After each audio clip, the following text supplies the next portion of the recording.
I never imagined that saving someone's life would change mine forever.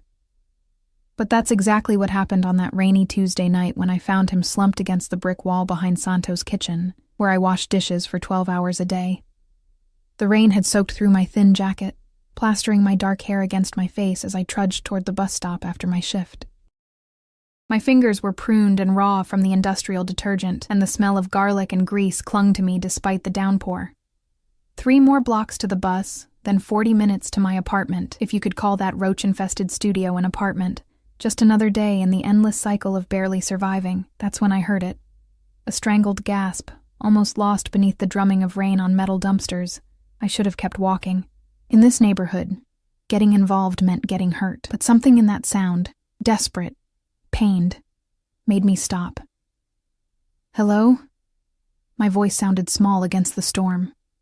Another gasp, followed by what sounded like a body sliding down brick. I inched around the dumpster, clutching my pepper spray, the only protection I could afford. And there he was. Even collapsed against filthy brick, he looked out of place in this neighborhood. His suit probably cost more than I made in 3 months. Dark hair slicked back, strong jawline now contorted in pain. But it was his eyes that caught me. Piercing gray, like storm clouds, locking onto mine with an intensity that made my breath catch. One hand clutched at his throat, while the other gripped what looked like an EpiPen, still in its case. Allergic, he managed to rasp, pushing the injector toward me with trembling fingers. I didn't think. I just moved. Grabbing the EpiPen, I fumbled with the cap. Your thigh, I said, my nursing school training kicking in. 2 semesters before Mom got sick and the money ran out. I need to inject it into your thigh. He nodded, his breathing growing more labored. I jabbed the pen through his expensive trousers and held it there, counting silently. 10 seconds. His eyes never left mine. When I pulled away, his breathing was still strained, but the horrifying blue tinge to his lips was fading. We need to get you to a hospital, I said, reaching for my phone, the ancient flip phone I kept for emergencies. His hand shot out, surprisingly strong, and gripped my wrist. No hospital, he rasped. You need medical attention. That EpiPen is temporary. Car, black Escalade, end of alley. That's when I noticed the shadow at the mouth of the alley. A mountain of a man standing beside a gleaming black SUV, watching us intently, but making no move to help. Your friend could have helped you, I said, anger momentarily overriding my caution. A ghost of a smile touched his lips. Not friend. Security. He struggled to sit up straighter. Marco doesn't approach when I'm like this. Something in his tone raised goosebumps on my arms that had nothing to do with the rain. Who was this man that his own security wouldn't come near him during an allergic reaction? Let me help you to your car, I said, though every instinct screamed to run the other way. He nodded, and I slipped my arm around his waist, feeling solid muscle beneath the soaked designer suit. He smelled expensive, a subtle cologne now mixed with rain and the metallic edge of adrenaline. As we struggled toward the SUV, I felt his body tense against mine. What caused the reaction? I asked, trying to distract him from the pain I knew he must be feeling. Perfume, he said, his voice slightly stronger now. Severe allergy. Woman. Brushed past me. As we neared the car, the security guard, Marco, finally moved forward, opening the door but keeping a careful distance. Hospital, sir? Marco asked, his voice deep and expressionless. No. Home. Dr. Reeves. The interior of the SUV was another world. Soft leather seats, the scent of wealth that I'd only experienced when cleaning the houses of the rich during college. I tried to withdraw once he was seated, but his hand caught mine. Come, he said. It wasn't a request. I need to get home, I protested weakly. My bus. Please. Something flickered in those storm cloud eyes. Secondary reactions can occur. He paused, seeming surprised by his own words. I need you. 3 simple words that shouldn't have affected me, but they did, like a hook beneath my ribs, tugging me forward into the warm interior of his car, into a world I didn't belong in. Marco closed the door behind me, and the sounds of the city disappeared, replaced by the soft hum of the engine and the man's still labored breathing beside me. "Your name," he said, leaning his head back against the seat, eyes closed. "Elena," I answered, suddenly aware of my soaked clothes dripping onto his pristine leather seats. "Elena Vasquez. Elena." The way he said it, like he was tasting it. "I'm Nicolo Russo." The name sent a chill through me. Everyone in the city knew of the Russo family, not from the society pages, from the whispered warnings. They controlled everything from the docks to City Hall, and those who crossed them had a habit of disappearing. I'd just saved the life of the youngest Russo brother, the one they called the Ghost, because his enemies never saw him coming. "You're afraid now," he observed, opening his eyes to study me. "Don't be. You saved my life. The Russos repay their debts. I don't want anything," I said quickly. "I just did what anyone would do." A low chuckle that dissolved into a cough. "No, Elena Vasquez. What you did is what almost no one would do, especially knowing who I am. I didn't know when I helped you, and yet here you are, still helping." His gaze was penetrating, as if he could see through the layers of caution I'd built around myself. "Most women can't even come near me without triggering a reaction, but you—" He leaned closer, and I felt my pulse quicken. No reaction at all. The car moved smoothly through the rain-slicked streets, turning into neighborhoods I'd only seen in magazines. Historic brownstones with immaculate facades, discreet security cameras tracking our movement. "Why do you react to women?" I asked, genuinely curious despite my fear. "Perfume, makeup, hair products. My body can't tolerate the chemicals. One hint and my throat closes." His voice hardened. "Makes trust complicated." The car slowed before an imposing townhouse, where another suit-clad man waited under the shelter of the entrance. "Dr. Reeves is inside, sir," the man said as Marco opened the door. Nico turned to me. "Come inside. Let my doctor check you too. Your hands are bleeding." I looked down, surprised to see the small cuts on my knuckles, probably from scrambling in the alley. I hadn't even felt them. "I really should get home," I said, but it sounded unconvincing even to my own ears. "It's late. It's raining, and you're injured because of me." His tone softened slightly. 1 hour. Then my driver will take you wherever you want to go." It wasn't just the promise of a warm, dry place that made me nod. It was curiosity, dangerous and compelling, about this man who was deadly allergic to all women, except apparently me. The interior of his home was like something from another century. Soaring ceilings, a grand staircase, artwork that probably belonged in museums. But unlike the sterile mansions I'd cleaned, this place felt lived in. Books stacked on side tables, a half-empty glass of amber liquid on a desk. A distinguished older man appeared from one of the doorways. "Nicolo, this is becoming a habit I don't appreciate," he said, his tone suggesting a familiarity few would dare with a Russo. "Circumstances beyond my control, Doc," Nico replied, his hand still firm on my lower back as he guided me forward. "This is Elena. She administered the epinephrine. Check her hands, too. They're cut." Dr. Reeves's eyebrows rose slightly as he looked at me, then back at Nico, standing closer to me than seemed necessary. "Interesting," was all he said. The examination room looked like it belonged in a private hospital, state-of-the-art equipment, in what was once probably a guest bedroom. "Your throat's still inflamed," Dr. Reeves said after examining Nico. "I'm administering a corticosteroid and antihistamine, and you'll stay on the higher dosage protocol for the next 48 hours. He turned to me next, gently cleaning the cuts on my hands. "These need antiseptic, but no stitches. You're lucky. Dishwork can lead to nasty infections." "How did you know I work with dishes?" I asked, startled. He smiled kindly. "The pattern of calluses, the chemical burns from industrial cleaners. I used to volunteer at a free clinic downtown." While he bandaged my hands, I felt Nico watching me from across the room, his gaze intense enough to raise the hairs on my neck. "You should eat something," Dr. Reeves told Nico, "and rest. No work tonight." "I have a meeting I can't miss," Nico replied, his tone making it clear the discussion was closed. Dr. Reeves sighed, packing up his bag. "Your brother should handle it. You need recovery time. Matteo is in Milan until Thursday." Nico straightened his cuffs, a small, deliberate movement that somehow conveyed authority. Elena will stay for dinner before heading home. Not a question. Not even really directed at me. I need to get back, I began. You need to eat, he interrupted. And your bus route stopped running 20 minutes ago. He was right, I realized with dismay. The last bus to my neighborhood had left while we were driving here. I'll call a cab, I said, though the cost would eat into my grocery money for the week. After dinner. His eyes met mine, and I saw something unexpected there. Vulnerability beneath the command, please, let me thank you properly. Dr. Reeves cleared his throat. I'll see myself out. Elena, make sure he uses the inhaler if his breathing changes. He pressed a card into my hand, my number.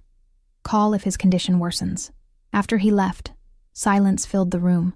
A charged, expectant silence that made me acutely aware of being alone with a man whose name was spoken in whispers of fear throughout the city. I don't understand why you want me to stay, I said finally. I just did what anyone with basic first aid would do. Nico moved closer, and I resisted the urge to step back.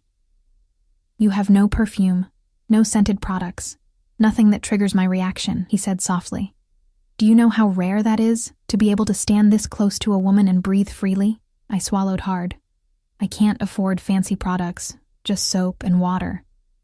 Something darkened in his expression. Your simplicity saved my life. He gestured toward the door. The kitchen is this way. My staff has the night off, privacy concerns with the doctor's visit. But I can manage pasta. The domesticity of watching Niccolo Russo, feared Mafia enforcer, move around a kitchen was surreal. He shed his suit jacket and rolled up the sleeves of his dress shirt, revealing strong forearms marked with a few scars. His movements were precise, economical, as he prepared a simple pasta dish that smelled divine. You cook, I observed, perched awkwardly on a stool at the massive kitchen island. My grandmother insisted all her grandsons learn, said women couldn't be trusted in the kitchen. A wry smile touched his lips. In my case, she was more right than she knew. Because of your allergies? He nodded, sliding a plate in front of me. Eat. The pasta was perfect, simple, but with a depth of flavor that made me realize how bland my own budget cooking was. This is delicious, I said after a few bites. He watched me eat with an intensity that should have been uncomfortable but somehow wasn't. Why were you in that alley, Elena Vasquez? I work at Santo's kitchen. Back entrance is through that alley, washing dishes. Not a question. He'd noticed my hands, just like the doctor. I lifted my chin slightly. It pays the rent. You had medical training, the way you administered the epinephrine. Confident. Correct. 2 years of nursing school before I had to drop out. I didn't elaborate. My mother's cancer, the mounting bills, the eviction notice. None of that was his business. And now you wash dishes. His tone wasn't judgmental, just considering. Life has not been kind to you. I set down my fork. I don't need your pity. Pity? He looked genuinely surprised. No, Elena. Admiration. You survived. You keep surviving. Before I could respond, his phone buzzed. He glanced at it, his expression hardening. My meeting, he said, standing. My driver will take you home now. Just like that, dismissed. The brief window into his world closing. Thank you for dinner, I said formally, sliding off the stool. He moved around the island, coming to stand before me, close enough that I could smell the subtle cologne on his skin, see the faint shadow of stubble on his jaw. Elena Vasquez. He said my name like a statement, a declaration. You saved my life tonight. I won't forget that. His hand lifted, hovering near my cheek without touching, as if he wasn't sure he was allowed. Then he reached into his pocket and withdrew a business card, plain white with just a phone number. If you ever need anything at all, call this number. His eyes held mine, intense and unreadable. It comes directly to me, no one else. I took the card, feeling like I was accepting something far more significant than a piece of paper. Goodbye, Mr. Russo. A ghost of a smile. Goodbye for now, Elena. As his driver took me home through the rain-slicked streets, I couldn't shake the feeling that my life had just veered onto a different path. One I hadn't chosen, but somehow couldn't turn away from. The business card burned in my pocket like a promise, or a threat. 3 days passed, and I tried to convince myself that my encounter with Nicolo Russo had been a fever dream, something my exhausted mind had conjured to escape the crushing monotony of my life. But the crisp white business card hidden in my sock drawer was real. So were the perfectly healed cuts on my hands, treated with medicine I could never afford. Elena, table 6 needs clearing and we've got a backup of dishes. Santo's booming voice jolted me from my thoughts. Sorry, I mumbled, grabbing a tray and hurrying to clear the abandoned plates from the corner booth. Santo's kitchen wasn't a bad place to work, all things considered. The owner, a burly Italian immigrant with a heart bigger than his temper, paid better than most restaurants in the area and occasionally slipped us leftover food at the end of shifts. But after nearly collapsing from exhaustion yesterday, I'd finally admitted I couldn't keep working 16-hour days between here and my morning cleaning job at the office building downtown. Something had to give, and rent was due next week. I was elbow-deep in dishwater when Maria, our hostess, appeared at my side, her eyes wide. "Elena," she whispered, "there's a man asking for you. At the front," my heart stuttered. "What does he look like?" "Huge. Like, scary huge, wearing a suit that costs more than I make in a year." "Marco." It had to be. "Tell Santo I'm taking my break," I said, drying my hands on a towel. Maria caught my arm. "Do you owe someone money? Because my cousin had some guys looking for her last year, and it didn't end." "It's not like that," I assured her, though I wasn't entirely convinced myself.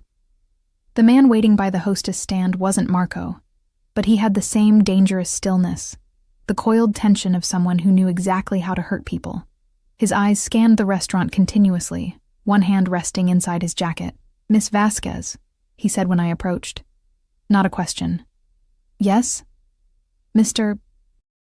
Russo requests your presence." A command disguised as an invitation. "I'm working," I said, gesturing to my apron. The man's expression didn't change. "Your employer has been compensated for your absence." He extended an envelope. "For your inconvenience." Inside was more cash than I made in 2 weeks.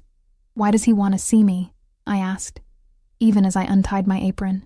"Not my place to say, miss." A sleek black Mercedes waited outside, drawing curious stares from passers-by in this neighborhood. The driver opened the door, and I slid into the cool leather interior, expecting to find Nicolo waiting. Instead, I was alone. We drove in silence through the city, eventually pulling up to a towering glass building downtown, Russo Enterprises, according to the discreet sign. I'd passed it before, but never imagined entering. It was the legitimate face of the Russo Empire, rumored to be as ruthless in business as they were in their other endeavors. The driver escorted me through a private entrance and into an express elevator that required a key card. When the doors opened, I stepped into what had to be Nicolo's private office, a sprawling space with floor-to-ceiling windows overlooking the city. And there he was, standing with his back to me, silhouetted against the afternoon sun, phone pressed to his ear. He wore another impeccable suit, dark gray this time, his posture radiating the casual confidence of a man accustomed to power. "It's non-negotiable," he was saying, his voice cold in a way I hadn't heard before. "Either the shipment arrives intact by Thursday, or you'll need to explain the discrepancy to my brother personally." A pause. "That's what I thought. Don't disappoint me again." He ended the call and turned, his expression instantly softening when he saw me, a transformation so swift it was almost frightening. "Elena," he said, my name like a sigh of relief. "Thank you for coming." "Did I have a choice?" I gestured toward the elevator. "Your man made it seem rather mandatory." A slight frown. "Salvatore can be overzealous. You always have a choice with me." Somehow, I doubted that. "Why am I here, Mr. Russo?" "Nico," he corrected, moving closer. "And you're here because I need your help." I noticed it then. The slight flush to his skin, the barely perceptible wheeze when he breathed. "You're having another reaction." He nodded, loosening his tie slightly. "Minor, controlled, but persistent. You should use your EpiPen if—" "It's not that severe," he interrupted. "But I've been unable to identify the trigger." Understanding dawned. "And you think I can help because I don't trigger your allergies?" "Exactly." He gestured to a seating area near the windows. "My staff has been working remotely for 2 days while we try to isolate the cause." The cleaning crew scrubbed everything with non-allergenic products. A hint of frustration crept into his voice. But something is still affecting me. I moved past him toward the desk, noticing how he inhaled deeply as I passed. What are your usual triggers? Perfumes, cosmetics, scented lotions, most hair products, certain fabrics treated with specific chemicals. He watched me intently as I examined the items on his desk, even some types of ink. I picked up an elegant fountain pen. This is new? Surprise flickered across his face. Yes. A gift from a business associate yesterday. How did you know? I held it up. The cap has leaked a little. Smell it. He kept his distance. I can't get that close without risking a severe reaction. Then trust me. It's scented ink, lavender and something else. Probably handmade by someone trying to impress you. I placed it in the wastebasket. You should have this whole area wiped down. Relief washed over his features. You identified in seconds what my entire security team couldn't in 2 days. I shrugged. I grew up helping my grandmother make herbal remedies. You develop a sensitivity to scents. Your grandmother was a healer? In her village in Mexico, yes. Here, she was just a cleaning lady, I said, surprised by the bitterness in my voice. Like me. He stepped closer, and I noticed how carefully he moved, as if afraid I might bolt. You're much more than that, Elena Vasquez. Something in his tone made my chest tighten. Mr. Russo. Nico. He insisted softly. Nico. I should get back to work. I have a proposition for you. He gestured toward the seating area again, and this time I followed. A job offer. I perched on the edge of a leather armchair that probably cost more than my entire apartment. I already have 2 jobs, which pay barely enough for you to survive. He sat across from me, leaning forward with his elbows on his knees. I'm offering you a position as my personal assistant. I stared at him. That's absurd. I have no qualifications. You have the only qualification that matters. You don't make me stop breathing. A ghost of a smile touched his lips. And you're observant, intelligent, and clearly in need of better employment. How would you know what I need? The question came out sharper than I intended. His gaze didn't waver. Your shoes are worn through at the soles but carefully polished. Your clothes are cheap but immaculately clean. Your hands show the damage of harsh chemicals, but you've applied petroleum jelly to prevent cracking. He leaned back slightly. You're someone who takes pride in appearance despite limited means. Someone who works harder than most, but has been dealt an unfair hand. The accuracy of his assessment left me speechless. The salary is 10 times what you currently make, he continued, plus health insurance, which I suspect you don't have. My mind reeled. That kind of money would change everything. I could pay off my mother's medical debts, maybe even go back to school. What exactly would this job entail? I asked cautiously. Screening my visitors and belongings for potential allergens, attending meetings when female associates are present, as my buffer, managing my personal calendar and correspondence. He held my gaze. Nothing illegal. Nothing intimate. The last word hung between us, charged with unspoken possibility. Why me? You could hire professionals, medical specialists. I have. None can be around me consistently without triggering reactions. His expression grew distant. Do you know what it's like to live in constant fear that the next person who comes near you might stop your breathing? To never know if a handshake might kill you? I thought of my mother in her final days, gasping for air as cancer strangled her lungs. Yes, I said softly. I do. Something passed between us then, a current of understanding that transcended the vast differences in our lives. 1 month, he said. Try it for 1 month. If you're unhappy, I'll arrange any job you want elsewhere. I need to think about it. He nodded, reaching into his pocket and extracting a small card. My private address. Come there tomorrow morning at 9 if you accept. If not... He paused. I'll understand. Marco was waiting with the car when I left the building, my mind still spinning with the impossible offer. As he drove me back to Santos, I stared out at the city streets, at the people hurrying past, living lives so different from the one I'd just been offered a glimpse of. He doesn't do this, Marco said suddenly, breaking the silence. I turned. Do what? Bring outsiders in. His eyes met mine briefly in the rearview mirror. The boss doesn't trust easily. His condition makes it impossible. Then why me? Marco's expression revealed nothing. That's what we're all wondering. When I returned to Santos, the owner pulled me aside, his expression uncharacteristically serious. A man came in after you left. Paid your wages for the next month in advance. His bushy eyebrows drew together. What kind of trouble are you in, Elena? No trouble, I assured him. Just an opportunity. He studied my face. The Russos. I know their cars. They're men. He lowered his voice. Be careful, mija. Those people, they don't live by the same rules as us. That night, I sat on my threadbare couch, staring at the 2 cards in my hands, the phone number and the address. Outside, sirens wailed, and somewhere down the hall, a couple screamed at each other through thin walls. My phone buzzed with a text from an unknown number. The choice is yours, but know that you're safe with me. Somehow, he'd gotten my number. I should have been frightened by that. Instead, I felt a strange flutter in my chest.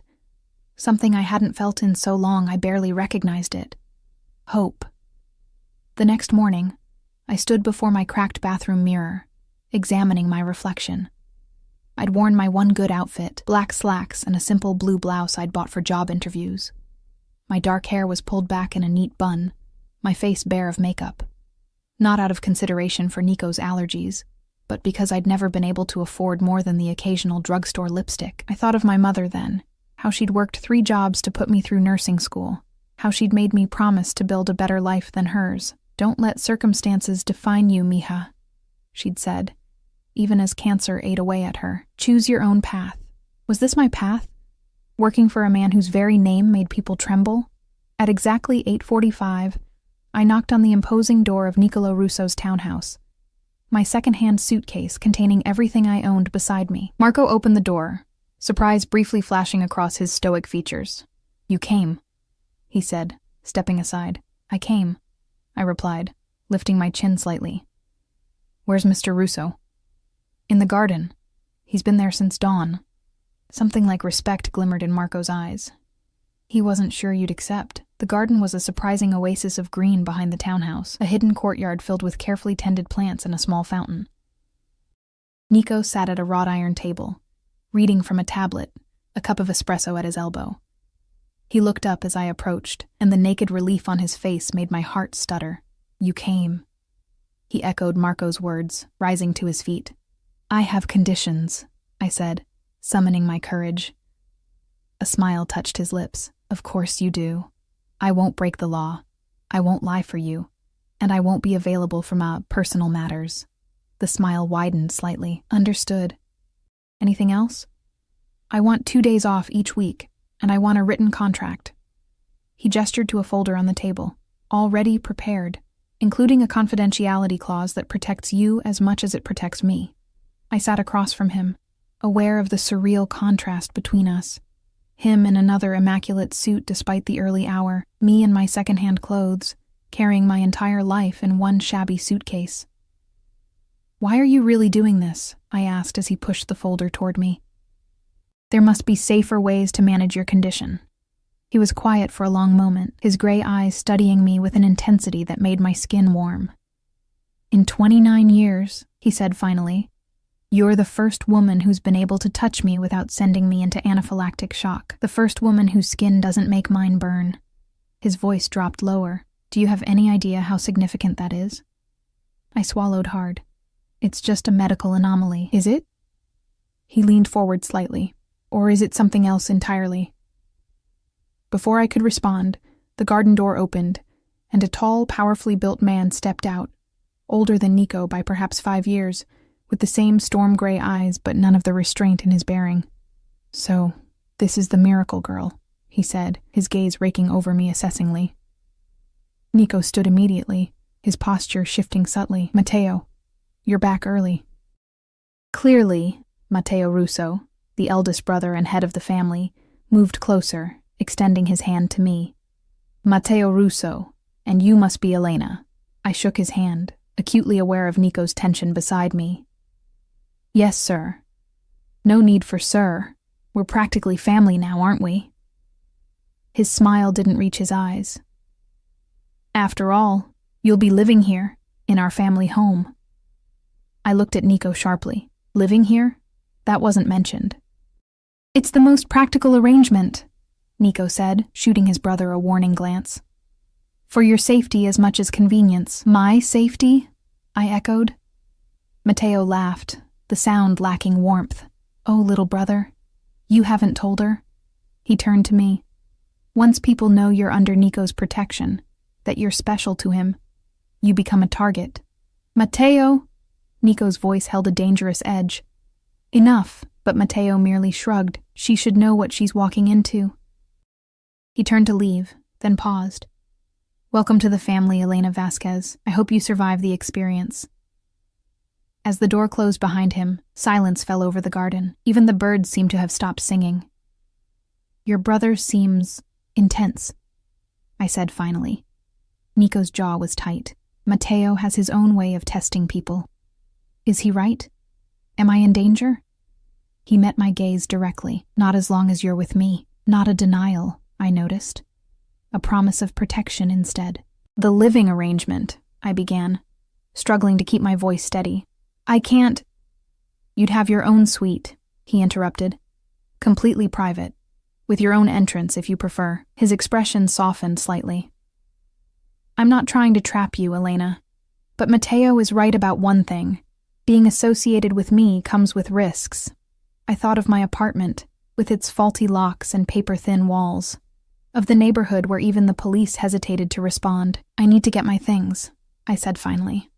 Relief washed over his features. I'll send Marco with you. As I signed the contract that would change my life forever, I couldn't shake the feeling that I was signing away more than just my labor.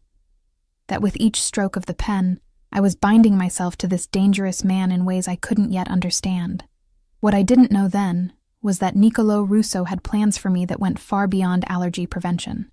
Plans that would draw me deeper into his world of shadows and secrets. And that by saving his life that rainy night, I had unwittingly altered the course of my own forever. Living in Niccolò Russo's world was like stepping into an alternate reality where ordinary rules didn't apply. During my first week as his personal assistant, I witnessed more displays of wealth and power than I'd seen in my entire life. My suite in the townhouse was larger than any apartment I'd ever lived in. A bedroom with a king-sized bed, a sitting room with bookshelves that reached the ceiling, and a bathroom with a tub I could actually stretch out in. It felt like a hotel, not a home, but I adapted quickly to the soft sheets and hot water that never ran out. My duties were straightforward, but strange. Each morning, I checked Nico's schedule and screened any items that had been delivered. I attended his meetings when female clients or associates would be present, standing silently behind his chair like some kind of human shield. I vetted the cleaning products used in his spaces, inspected his food for potential cross-contamination, and tested any new clothing for chemical treatments before he would touch it. Most of his staff kept their distance from me, clearly unsure of my role and status. Only Marco treated me with something approaching friendliness, though even he maintained a professional reserve. "The boss seems better since you came," he remarked one afternoon as we waited in the car outside a downtown office building. More at ease, I glanced at him, surprised by the personal comment. His allergies are under control. Marco's expression revealed nothing. It's more than that. Before I could question him further, Nico emerged from the building, his phone pressed to his ear. Even from a distance, I could see the tension in his shoulders, the controlled anger in his movements. When he slid into the car beside me, I caught the tail end of his conversation. "Don't care how you handle it. Just make sure it's clean." His eyes met mine briefly as he ended the call. "Change of plans. We're going to the docks." Marco nodded, putting the car in drive without question. "Is everything okay?" I asked quietly. "Business complications," Nico replied, loosening his tie slightly. "Nothing for you to worry about. I should have left it at that. My contract explicitly stated that I was employed for health-related assistance only, not his other business interests." But something in his expression, a weariness beneath the controlled exterior, made me press further. "You're having a reaction," I observed. "Your breathing's changed. Surprise flickered across his features. It's mild. Let me see your inhaler. He raised an eyebrow at my commanding tone, but reached into his jacket and handed me the small device. I checked the dosage indicator. You've been using this too often, I said. Dr. Reeves said. I'm aware of what Dr. Reeves said. A hint of irritation crept into his voice. Then you're aware you're ignoring medical advice. I met his gaze steadily. What triggered it this time? For a moment, I thought he wouldn't answer. Then he sighed, running a hand through his immaculate dark hair. A rare gesture of frustration. The meeting. One of the board members, a woman, apparently changed her perfume. His jaw tightened. 30 years of managing this condition, and I'm still at the mercy of someone's cosmetic choices. The bitterness in his tone caught me off guard. For all his power, all his wealth, Niccolò Russo was still vulnerable in ways few would understand. It must be exhausting, I said softly. Always being on guard. His eyes met mine, something unreadable flickering in their depths.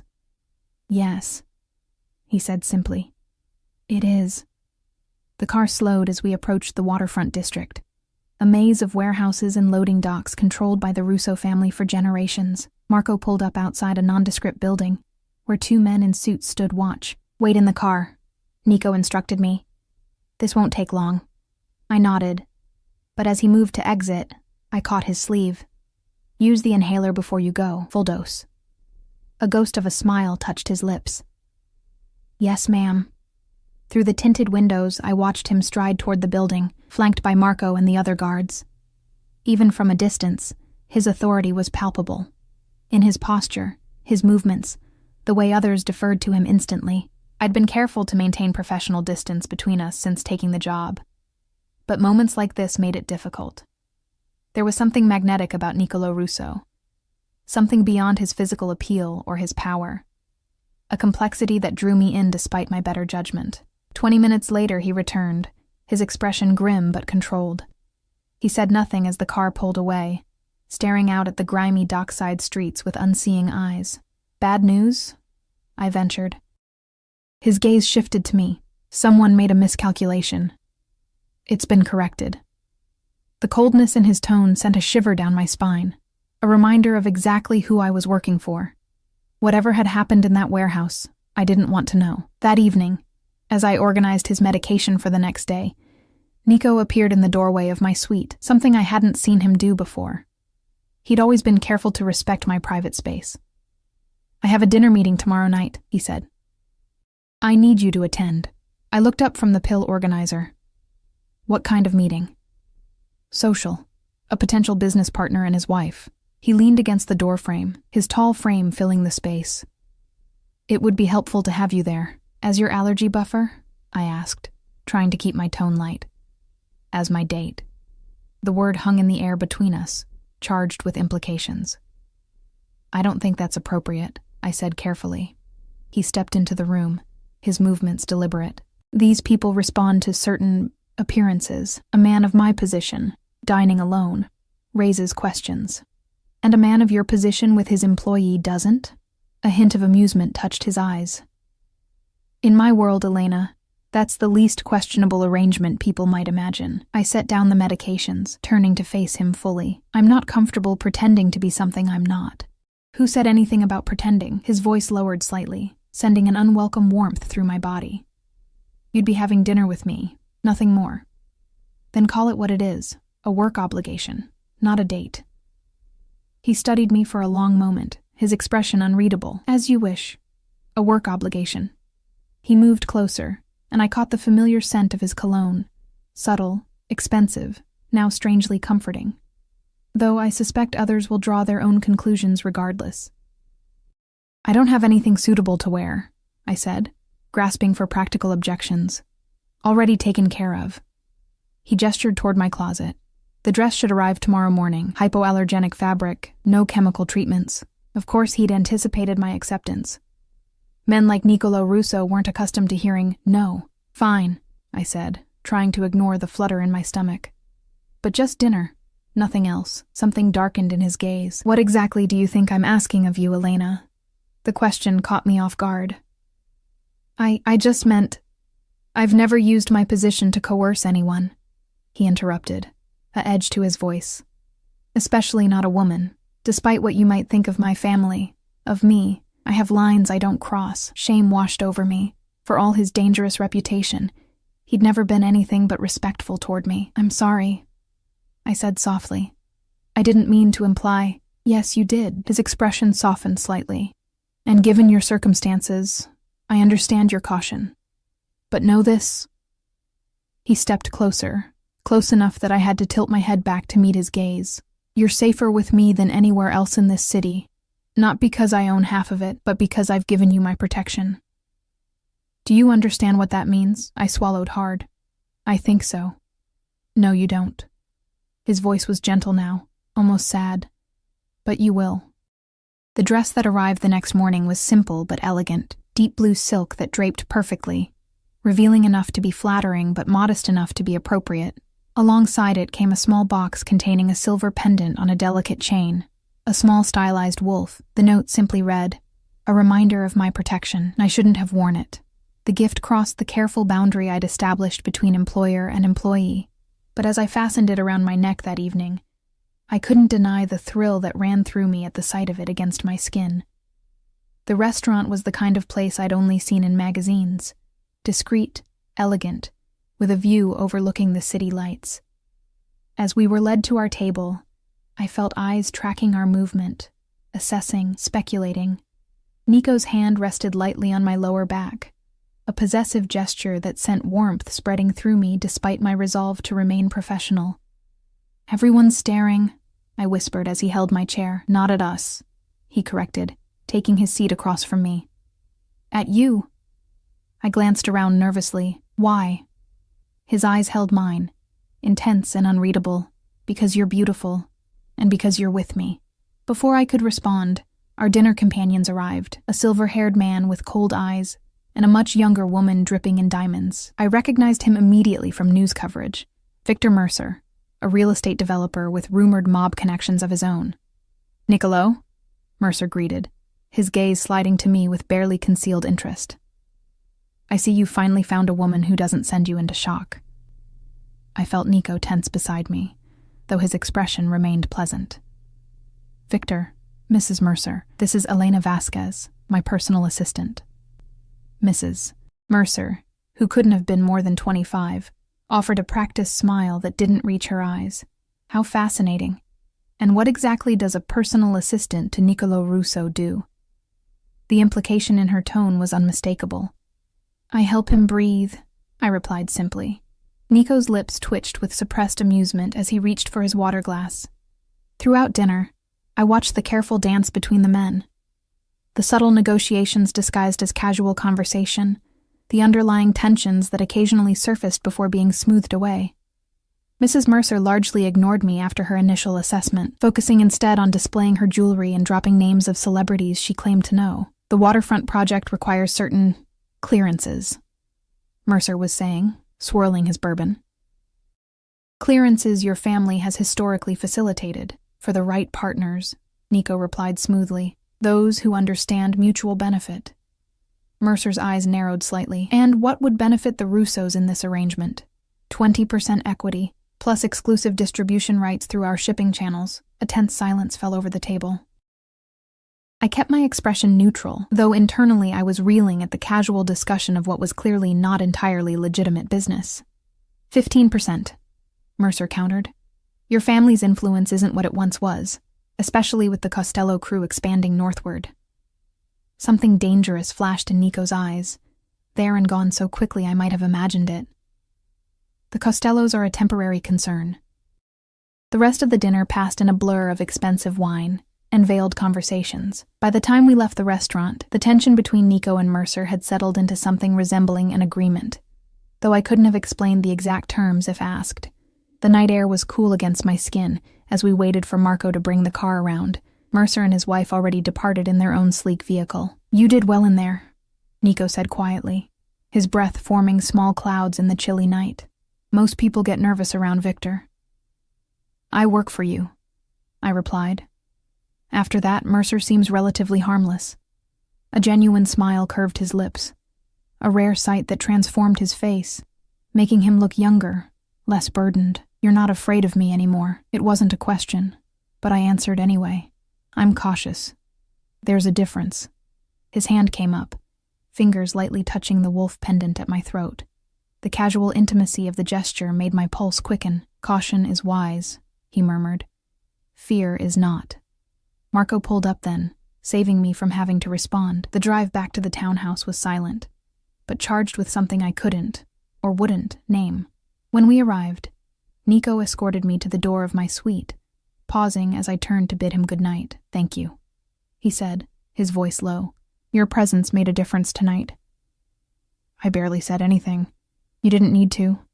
His eyes held mine, intense in the dim hallway light. Mercer was testing me, watching for weaknesses, and what did he see? Something flickered in his gaze. That's what concerns me. Before I could ask what he meant, he'd stepped back, creating distance between us. "Good night, Elena." That night, I dreamed of gray eyes and wolf pendants, of silk dresses and dangerous men who protected what was theirs. The next morning, Marco was waiting when I emerged from my suite. "The boss had to leave early," he explained, his expression carefully neutral. "Asked me to take you shopping." I blinked in confusion. "Shopping? For what?" "Clothes, for the gala tomorrow night." This was the first I'd heard of any gala. "I'm not going to a gala." Marco's expression didn't change. "Boss's orders. Annual charity event for the children's hospital. Whole family attends." Dread settled in my stomach. Meeting Matteo had been intimidating enough. The prospect of facing the entire Russo clan made my knees weak. "I don't think—" "Not optional," Marco interrupted, his tone gentler than his words. "He needs you there." 3 hours later, I found myself in an exclusive boutique downtown, surrounded by dresses that cost more than 6 months of my former rent. The sales associate, a willowy blonde who'd initially looked down her nose at me, had become obsequiously helpful once Marco mentioned the Russo name. "Mr. Russo specified nothing with synthetic fibers or chemical treatments," she explained, pulling a stunning emerald gown from the rack. "We've selected pieces that meet his requirements." I ran my fingers over the silk, marveling at its softness. "This is ridiculous. I don't belong in clothes like these." Marco, who'd been standing silently by the door, spoke up. "The boss disagrees. By the time we returned to the townhouse, I had a gown, shoes, and understated jewelry that cost more than everything I'd ever owned combined." Marco carried the boxes to my suite, setting them carefully on my bed. "Why is he doing this?" I asked as he turned to leave. "I'm his employee, not his—" I broke off, unsure how to finish the sentence. Marco studied me for a moment. "In the 3 years I've worked for Mr. Russo, you're the first woman who's been able to stay in the same room with him for more than 10 minutes without triggering an attack." His usually stoic expression softened slightly. "Do you have any idea how significant that is to someone who's been isolated his entire life?" The question stayed with me as I prepared for the gala the following evening, carefully applying the minimal makeup I owned. In the mirror, a stranger looked back at me, transformed by the emerald silk that draped perfectly over my curves, by the delicate gold earrings that caught the light when I moved, by the wolf pendant that now seemed to belong against my skin. When I emerged from my suite, Nico was waiting in the hallway, magnificent in a tailored tuxedo that emphasized his broad shoulders and lean strength. His eyes widened almost imperceptibly as he took in my appearance. "Elena?" he said softly, the word carrying a weight I didn't dare interpret. "Is this appropriate?" I asked, suddenly self-conscious. "For your family's event?" He moved closer, his gaze never leaving mine. "You look perfect." The gala was held at the Russo family's ancestral mansion outside the city, a sprawling estate surrounded by manicured gardens and discreet security personnel. As we drove through the imposing gates, I felt my anxiety mounting. "Your entire family will be here?" I asked, smoothing my skirt nervously. "Yes, and our business associates, political contacts, and various beneficiaries of our charitable foundation." His hand covered mine, warm and reassuring. "Stay close to me. You'll be fine." The mansion's grand ballroom was already crowded when we arrived, a glittering assemblage of the city's elite, mingling beneath crystal chandeliers that cast prismatic light across marble floors. As we entered, a hush fell over the nearest group, eyes turning to assess us, or more specifically, me. Nico's hand settled protectively at the small of my back as he guided me through the crowd, stopping occasionally to exchange greetings. I noticed how people deferred to him, the respect tinged with wariness in their eyes. "Nicolo," a musical voice called, and we turned to face a strikingly beautiful older woman approaching with Matteo at her side. "You're finally here." "Mother," Nico greeted, leaning down to kiss her cheek. "You remember Elena, Sophia Russo, the family matriarch whose beauty had barely faded with age, assessed me with shrewd eyes that missed nothing. Of course.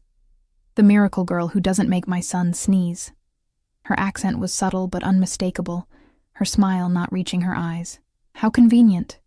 It's an honor to meet you properly, Mrs. Russo," I said, trying to keep my voice steady. "Your home is beautiful." "It's been in our family for 4 generations," she replied, her gaze flickering to the wolf pendant at my throat. Something hardened in her expression. "Matteo, darling, would you get me a fresh drink and perhaps show Nicolo to the Verrucchis? They've been asking for him." It was a dismissal, thinly veiled. Matteo caught his brother's eye, some silent communication passing between them. "I'll find you later," Nico told me, his hand squeezing mine briefly before releasing it. "Mother will keep you company." As the brothers moved away, Sophia linked her arm through mine, her grip firmer than necessary. "Let's find somewhere quieter to chat, shall we?" She led me to a small sitting room adjacent to the ballroom, closing the door behind us. The music and chatter faded to a distant murmur. "So," she said, settling gracefully onto a brocade settee, "you've captured my son's attention quite thoroughly." I remained standing, suddenly very aware of my secondhand upbringing in this room filled with priceless antiques. "I work for your son, Mrs. Russo. Nothing more," a smile that didn't reach her eyes. "The pendant you're wearing suggests otherwise." My hand instinctively went to the silver wolf. "It was a gift." "Yes," she agreed, her voice sharpening. "The Russo wolf, a symbol of our family's protection, given only to those considered under our care." Her eyes narrowed slightly. "My husband gave me one on our wedding day. I gave each of my sons one at their births." The significance of the pendant suddenly weighed heavily against my skin. I didn't know. Clearly. She studied me, her assessment coolly calculating. "What do you want from my son, Miss Vasquez?" "Nothing," I said honestly. "I needed a job. He offered one." "There are easier ways to make money than attaching yourself to a Russo." She leaned forward slightly, especially one with Nicolo's. "Limitations. His condition doesn't limit him," I countered, surprising myself with my defensiveness. "It just means he has to be more careful." Something flickered in her eyes, surprise, perhaps, or reluctant approval. "You speak of his allergies, I speak of his position." She gestured elegantly toward the door. "Everyone out there? They fear my sons, respect them, need them, but they don't love them." Her gaze pierced mine. "Could you love a man who does what my son must do to protect our family?" The question caught me off guard. "I don't see how that's relevant to my employment." Sophia's laugh was soft, but without humor. "You wear my family's symbol around your neck, yet claim to be just an employee?" She shook her head slightly. "Nicolo has never shown interest in a woman before. His condition made it impossible. Now you appear, this miraculous exception, and suddenly he brings you into our home, introduces you to our world." Her eyes hardened. "So I ask again, what do you want from my son?" "To help him," I said simply. "That's all." She studied me for a long moment, as if weighing the truth of my words. "We protect our own, Miss Vasquez. Fiercely. Remember that." Before I could respond, the door opened, and Nico appeared, his expression darkening as he took in the scene. "Mother," he said, his voice carrying a warning, "the mayor is asking for you." Sophia rose gracefully, patting my cheek as she passed. "Think about what I said, dear." To her son, she added softly, "Be careful, Nicolo. Not everything that seems miraculous is a blessing." Once she'd gone, Nico turned to me, concern evident in his features. "What did she say to you?" "Just getting to know me," I replied, not wanting to create tension between them. "She's protective of you, She's interfering, he corrected, moving closer. Are you all right? I nodded, though my mind was still spinning from Sophia's words. The pendant, I said, fingers touching it. You never explained what it means. Something flickered in his eyes. It means you're under my protection. Your mother said she gave one to each of her sons at their births, that your father gave her one when they married. I met his gaze directly. It's a family symbol. He didn't look away. Yes. Then why give it to me? He was silent for a moment, then reached out, his fingers brushing mine. Come with me. There's something I need to show you. He led me through a series of corridors, away from the noise of the gala, up a grand staircase to what appeared to be the family's private wing. We stopped before a heavy wooden door, which he unlocked with a small key. My childhood room, he explained, ushering me inside. The space was large but surprisingly austere. Bookshelves lining one wall, a desk positioned before tall windows, a bed with simple linens. Unlike the opulence of the rest of the mansion, this room was functional, almost Spartan. Look, he said, gesturing to the walls. I moved closer, studying what I'd initially taken for a textured wallpaper. Instead, I found thousands of tiny handwritten notes, dates, times, and clinical observations. My allergy journal, he explained, watching me. Every reaction, every trigger, documented from age 7 when the symptoms began. I ran my fingers over the meticulous records, each representing a moment of suffering. You've lived your entire life like this, documenting your own isolation, until you. He moved to stand beside me, close enough that I could feel the warmth of his body. Do you understand now? Why you're different? I turned to face him, suddenly very aware of our proximity, of the intensity in his gaze. Nico, A sharp knock at the door interrupted whatever I might have said. Marco's voice called through the wood. Boss, there's a situation downstairs. Nico's expression hardened instantly. What kind? Costello's men. They're asking for you. A muscle ticked in Nico's jaw. Get Matteo. I'll be right down. To me, he added softly. Stay here. Don't come downstairs until I come for you. What's happening? I asked, a cold dread settling in my stomach. Just business, he replied, but I could see the tension in his shoulders, the dangerous glint in his eyes. Nothing for you to worry about. As the door closed behind him, I stood alone in the room documenting his lifelong isolation, surrounded by the ghosts of his pain, wondering what new danger awaited downstairs, and what it might mean for both of us. I waited in Nico's childhood room for what felt like hours, pacing between the walls covered in his meticulous documentation of suffering. Each notation represented a moment of pain, of isolation, a life spent at arm's length from the world. The contrast between the austere bedroom and the opulence of the rest of the mansion struck me as profoundly sad. While the Russo family lived in luxury, their youngest son had existed in a clinical environment, cataloging his own limitations. A muffled shout from downstairs broke my reverie, followed by what sounded like breaking glass. I moved to the door, pressing my ear against the wood. More raised voices, though I couldn't make out the words. I should have stayed put as Nico instructed. Instead, I slipped off my heels and crept barefoot into the hallway, following the sounds of confrontation. At the top of the grand staircase, I paused, peering down into the foyer below. The scene that greeted me sent ice through my veins. 6 men in dark suits faced off against the Russo brothers, tension radiating from both groups.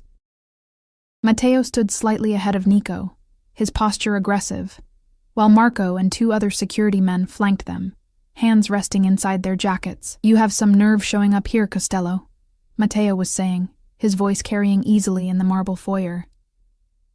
At our family event, a lean, hawkish man with silver at his temples stepped forward. When invitations to civil conversation are ignored, alternatives become necessary. His gaze shifted to Nico. We know it was your men who hit our shipment. 50 million in product disappeared. Nico's expression revealed nothing. Serious accusations require serious evidence. Costello's laugh was cold. We both know the rules of this game, Russo, and you've broken them. His eyes narrowed. The old arrangements are changing. This city isn't just yours anymore. The quiet way he delivered the threat was somehow more chilling than any shouting could have been. You come to my family's home, Matteo responded, his voice dangerously soft. Threaten us before our guests, and expect what? That we'll surrender territory my grandfather secured with his blood? One of Costello's men moved slightly, and immediately every Russo guard tensed, hands shifting inside jackets. I expect recognition of changing realities, Costello said. The council meets next week. We'll formalize new arrangements then. His gaze slid to Nico again, unless there are further misunderstandings before then. As he turned to leave, his eyes lifted to the staircase and locked with mine. A slow, predatory smile spread across his face. Ah, he said softly. The famous Elena Vasquez, the miracle cure for the allergic Don. He offered a mocking bow.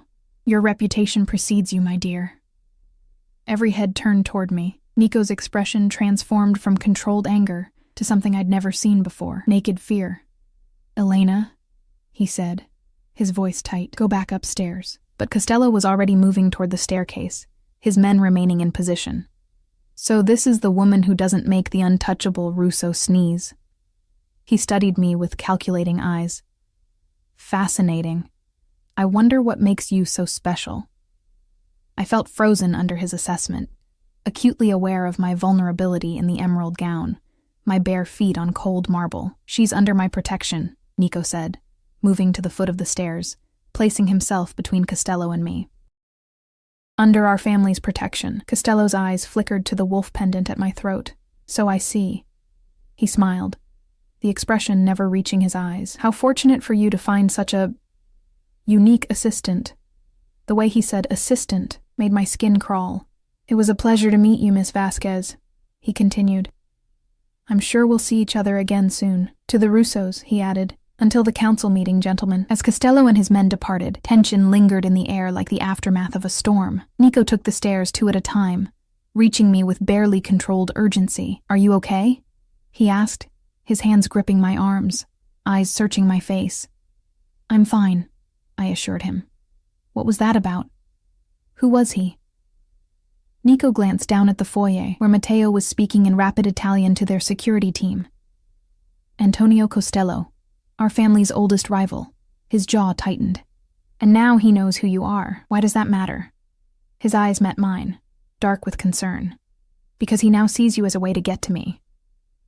I felt cold despite the warmth of his hands on my arms. I don't understand. I'm just your assistant. No, he said quietly. You were never just that. Before I could ask what he meant, Matteo called up. Nico, we need to talk, now. Go back to my room, Nico told me. I'll come for you when it's safe. Safe? Nico, what's happening? But he was already moving down the stairs, conferring in urgent tones with his brother. I stood alone, the weight of the wolf pendant suddenly heavy against my skin. I returned to his childhood room, my mind racing.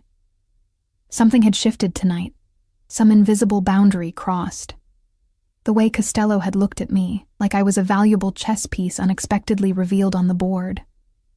The fear in Nico's eyes when he'd seen me on the stairs. An hour passed before the door finally opened and Nico entered, his bow tie undone, looking exhausted. The gala's over, he said. We've sent everyone home. Because of Costello? He nodded, moving to sit on the edge of the bed. He crossed a line coming here tonight. His eyes met mine. Seeing you. I sat beside him, close, but not touching. You're going to explain now, all of it. For a moment, I thought he might refuse. Then he sighed, running a hand through his hair. The Costello family has been trying to take our territory for generations. My grandfather established boundaries, rules of engagement that prevented all-out war. His expression hardened.